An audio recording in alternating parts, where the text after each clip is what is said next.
Welcome to Truck Test 2015. We're going to take 16 extra heavy trucks and drive them from here to Komatipoort and back again. Transport operators know exactly what this event is all about, but what does it mean to the man in the street? Well, think of this as the Olympics of extra heavy trucking. The saying, "the early bird catches the worm," certainly applies to the trucking industry. The participants, consisting of truck drivers, their support teams and observers, gathered on an early April morning for a driver's briefing. We're driving for 30-40 kilos at 20 kilometers an hour, so be it. Okay. So you happy with the log sheet that you have to fill in there? With all the test equipment in place, systems checked and tanks full, the trucks lined up for departure at 1-minute intervals. Now, although spirits were undoubtedly high, this is a test the manufacturers take very seriously.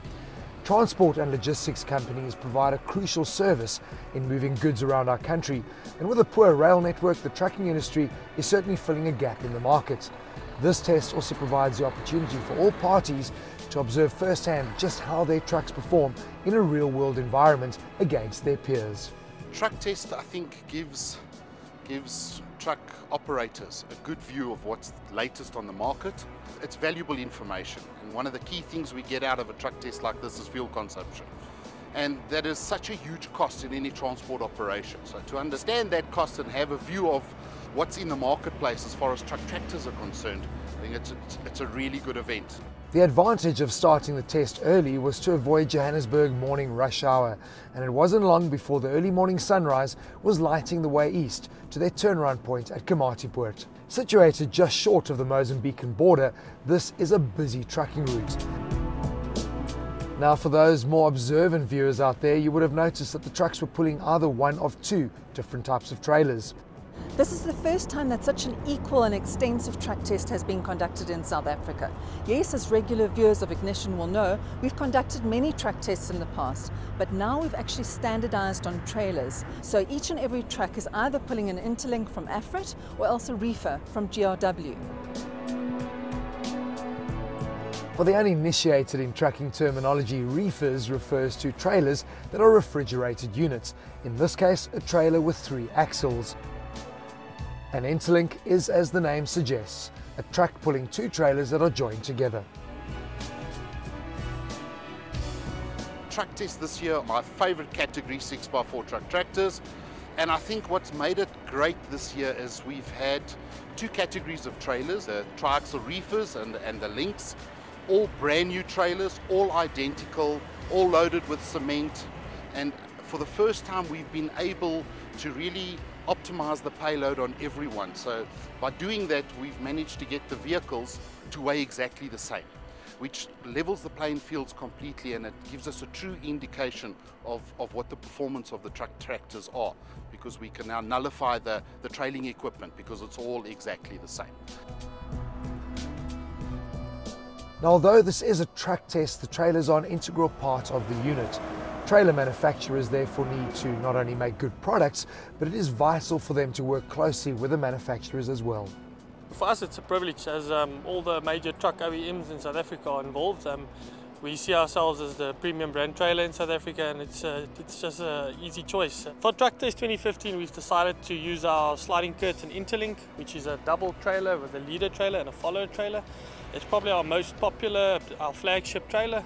Very popular vehicle in the sense that it gets loaded very easily. The driver don't need to use loose tarps, loose nets to tie down the load. For instance, with this case where we're using cement pallets, the market isn't even used to strapping down the load. So offloading, turnaround time, everything is quite easy and very quick. The public will see them on the road, probably traveling to work every morning. It's a vehicle that transports everything that you use in your home. So from food to beverage, everything comes and travels in a sliding curtain Interlink. We build the trailers to be lightweight at the end of the day, to add to the profitability of our customers, to allow them to load more payload. With the right maintenance in place and using it for the purpose it's been built for, a trailer can easily have a lifetime of 10 years. South Africans are often under the misconception that we produce inferior products. With the majority of trucking manufacturers hailing from Europe, the obvious question is, how do we compare? Spec-wise, we differ in the sense that they've got different height constraints, length constraints.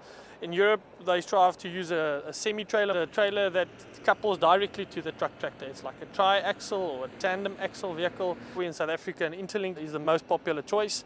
Product-wise, we're probably in front of them in certain ways, but we use quite similar technology, similar steel.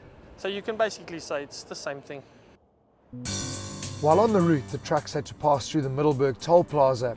Many of the support teams took the opportunity at these intervals to watch the procession, with the hope that their skills would not be required. Another scheduled stop was the Middelburg Weighbridge, where all trucks travelling on the highway are weighed to ensure compliance with maximum loading limits. The trucks carefully position themselves on what is essentially a very large scale. The procedure takes barely a matter of minutes, and once all the weights over the axles are measured and fall within allowances, the trucks are able to continue on their journey. The chosen routes for truck tests change year on year, and this results in both manufacturers and drivers alike having to stay on top of their game. This route was chosen because it really is testing. We started off in Johannesburg at 1,700 metres, moved on to Belfast at 1,900 metres, and then we eventually will end up in Komatipoort, which is virtually at sea level. Of course, along the way you've got Schoemanskloof, just past Machadodorp, which will test even the most experienced of drivers. So the technique you have to employ there is take it easy to get the top gear. Once in the top gear, then when you're going down, make use of the weight of the truck to give you momentum. You use less fuel that way. But the regulations is that we mustn't go over 85. So it needs to pay a very, very good attention so that you won't go over that speed. You have to read the road. Then you must know what tools you're going to use it when you go uphill.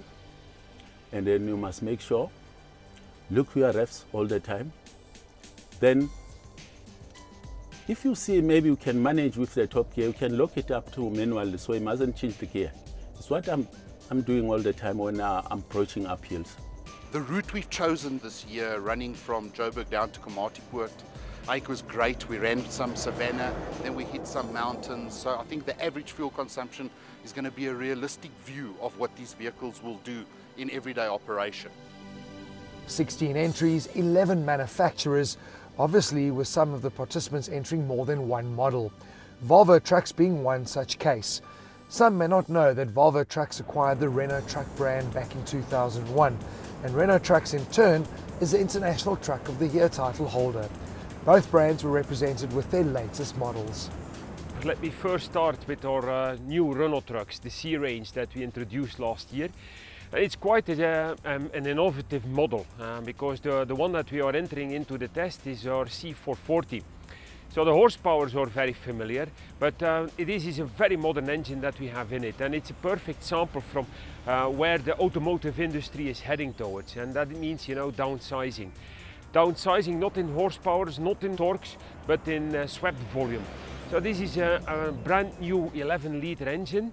And we believe that it's going to be very fuel efficient, the way it should be, with modern CO2 reduction targets that we are having. The Volvo FH that we are entering in the test is the one that we introduced 2 years ago in 2013, which is in the meantime already quite a dominant figure on the South African highways. The FH440 with the traditional 13-litre engine, and we have optimized also there the rear axle, so that we believe that it's going to be an extremely fuel efficient combination as well. The importance of Truck Test 2015 was evident, with a number of managing directors making an appearance over the 2 days. It is a great opportunity to stand up amongst our peers and to show what we can do. So from a competitive perspective, it's really good to be here. I mean, for us, any experience on the road is always good experience. I mean, I think the data is going to be vital for any operator to look at. To in fact make a choice without having looked at this data would be foolish. Every operator should have a look at it, see what it does, see how it compares to his kind of operation, see the relevance, and then use it intelligently. Well, first of all, we think it's a great initiative. The fact there's so many vehicles here sort of epitomises the South African market, and there's a lot of competition and a lot of choice for operators. This is a great chance for us to showcase our products and particularly to show the productivity and the fuel performance of them. It is important because operators will be looking closely, I'm sure, at the results. It's a great chance for us to show how we believe fuel efficient our vehicles are, and of course the competition will be saying the same thing.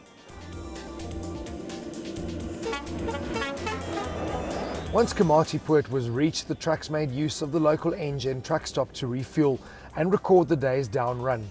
With their tanks topped up, the trucks were parked overnight in anticipation of the following day. The big question though on everyone's mind was how were the trucks going to fare on the uphill return journey? All the top manufacturers here, and I think they're all good trucks, without a question of a doubt. They're all real quality products. I've had a look at some of the numbers that have come out so far on the down run. The gap is extremely close. It is seriously competitive. If you see the number of kilometers that transporters travel per month, so all of a sudden 1 litre per 100 doesn't sound like a lot of fuel or a big difference in fuel consumption. But when you've got a fleet that's got 600-700 vehicles doing a couple of million kilometers per month collectively, all of a sudden that 1 litre per 100 at the current fuel price is a huge impact on the bottom line. One of the really interesting things about this event is the fact that all forms of subjectivity have been completely removed. This is not a competition, like Car of the Year, for instance, where personal opinions prevail. Instead, it's an objective exercise. The results are scientific and, in my opinion, beyond dispute. Truck Test is the only one that can put figures on the table where we physically went and ran them, we loaded them, and we can look at those numbers, because that's not a calculation, it's a physical result. Stay with us, because after the break we continue with Truck Test 2015, the return journey from Komatipoort to Johannesburg.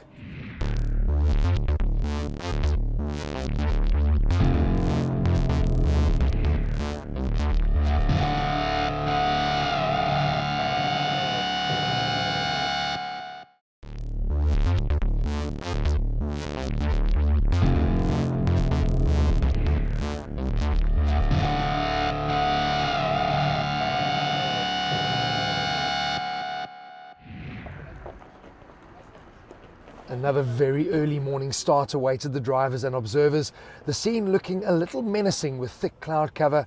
Nonetheless, scheduled time to leave was 6 a.m. sharp. It's day 2 of Truck Test, and the guys are going to have a really tough day, because today the drivers have to climb all the way back up to Johannesburg. The challenge on the second day was a little more daunting, with a climb to about 1.9 kilometers above sea level. This long uphill return would really challenge driver and machine alike. Often drivers are overlooked with regard to the contribution they make in terms of running costs and safety. Many of the manufacturers have driver training programs in place to familiarize new drivers with the modern development in the latest model trucks. Training goes hand in hand with the new technology that is available in the new trucks. So we need to be patient with our transport owners, make them aware that a new vehicle that is being delivered to them should go hand in hand with training. And the vehicle, as long as it's well looked after, it can give them more mileage and be sustainable in the future. In terms of lower labor turnover, the drivers will stick longer because they are comfortable. They started realizing that they love the truck. There's a connection between him and the truck through training, because he now understands how to use the vehicle to his advantage. Secondly, the better relationship between the driver and the owner, because the trucks are now giving them less problems and they are more reliable, and that will have a direct effect with sustaining the business. Driver training is vital, because if you look at the pie chart, the cost of running a vehicle, some 40 to 50% is fuel, depending on the type of the vehicle, and then you could probably add another 20% to that in terms of costs that the driver himself or herself can influence. So very important that the drivers are upskilled and performing at their best. And not just the first time they get behind a Scania or any other brand for that matter. It's important that it's continuous training, because we all know when we drive a car that bad habits creep in very quickly, and it's important that they keep refreshed. Now, much has been said about fuel saving, and one solution to contribute towards the bottom line of the trucking business is to fit an aero kit. Our company is geared towards saving the transporter money with regards to his fuel bill, and we do that with hardware in the form of an aero kit. That is what reduces the fuel consumption. We reduce the truck's drag by making it more streamlined. With a custom-made product designed specifically to a transporter's cab height as well as the trailer height, conservatively we can save the average transporter 8 to 10% fuel. Each air kit is unique to the truck. A FAW will not fit onto a MAN and Iveco will not fit onto a DAF. Each product is custom made to fit that particular truck, but the end result is to make the truck pulling a 4.3 meter high trailer as aerodynamic as possible. The products themselves are made out of composite materials, which make them very lightweight and durable. We warranty our products for 5 years, which in most cases is longer than the life of the vehicle itself. To get the shape, it's computer generated first, and then it's CNC cut out of polystyrene. From that we make the molds, and once we've got the female mold, the products will all come out the same shape thereafter. The major source of drag on a truck tractor unit is the gap between the truck and the trailer. These extended sides close that gap. We've also incorporated these vortex generators. This catches the wind, basically swirls it, and it can jump the gap between the truck and the trailer, keeping the wind much more controlled. The benefit is it reduces the drag and consequently the fuel consumption. To the best of our knowledge, this is a world first. We're very excited about our brand new range of kits. We call it the Dolphin range of aero kits. It is made using ideas from the aviation industry. We borrow the idea from the front of a Boeing. That design actually directs the air smoothly over the rest of the product, making it the most efficient aero kit design to date. We've had a lot of positive praise, and we hope that the results that come out of the test will back that praise up. Of the 11 different makes of trucks that are on this test, we're very proud of the fact that 6 of the different makes have got our aero kits on. People are paying more attention to aerodynamics, and as a result, yes, we have had an increase in sales. Part of the rules of the truck test was for every manufacturer to provide an observer, and that person had to ride in one of the competitors' vehicles. This rare opportunity allowed them to see how their competitors' trucks rated, compared, of course, to their own, as well as ensuring that all rules were strictly adhered to. The transparency and openness of this test is something you don't see in the trucking industry, which makes it so great. Once over Schoemanskloof Pass, the trucks headed back to Belfast for another top-up before returning to Johannesburg. One driver in particular was showing his enthusiasm for all things trucking, perhaps an indication of battery-powered trucks for the future. Right, that was probably a stretch of the imagination. Truck manufacturers have worked really hard to make their vehicles as lean and green as possible. But in the case of these mammoths behind me, they're a bit like bigger boned people. They can consume quite a bit. At Truck Test 2015, we're expecting anything between 47 and 60 litres per 100. So a tiny little bit more than your average car. One individual who was ever present with clipboard at all stops along the route and was taking a keen interest in refueling was Martin Damon, Managing Director of Transolve, a company with a scientific approach to trucking. We developed the Transolve software, which is used by mostly the truck salespeople to select the right vehicle for an application. The software allows a salesperson or a product engineer to do a load distribution calculation by actually designing the vehicle with trailer or body to determine the maximum legal payload within the maximum legal dimensions. Once you've determined the payload, you can actually take that rig and put it on any route on electronic maps and simulate the fuel consumption and traveling time.